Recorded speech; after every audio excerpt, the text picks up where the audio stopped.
இப்போ பாருங்க chapter 5 class 10th coordinate geometry exercise 5.1 ஃபஸ்ட்டில் ரோமன் நம்பர் 2 -10, -4, -8, -1 அண்டு -3, -5 இதுவும் வந்து பார்த்திங்கன்னா இந்த 3 பாயிண்ட்டுக்கும் வந்துட்டு நம்ம ஏரியா ஆஃப் ட்ரையாங்கிள் கண்டுபிடிக்கணும். இப்போ இதில் பார்த்தீங்கன்னா இது ஒரு ட்ரையாங்கிளை ஃபார்ம் பண்ணுதான்னு பார்க்குறோம். ட்ரையாங்கிளை ஃபார்ம் பண்ணுது.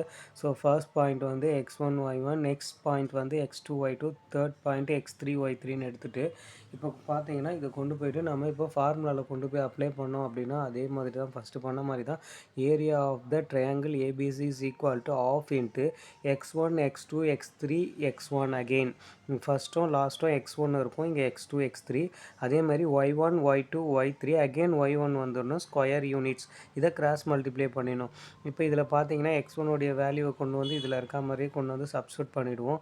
அதே மாதிரி சப்ஸ்டியூட் பண்ணதுக்கப்புறம் cross multiply 8 4s are 10 5s are 3 1s are அதே மாதிரி 1 10s are 4 3s are 5 8s are.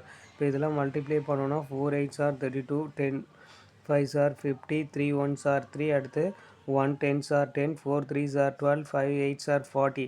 இப்போ இதெல்லாம் ஆட் பண்ணோன்னா 85, இதெல்லாம் ஆட் பண்ணால் 62. ஸோ மைனஸ் இருக்குது, மைனஸ் ரெண்டுத்தையும் மைனஸ் பண்ணோன்னா 23 வரும். ஸோ ஆஃபில் இந்த 2ல் 23 நம்ம டிவைட் பண்ணோம் அப்படின்னா 11.5 ஸ்கொயர் யூனிட்ஸ். That's all.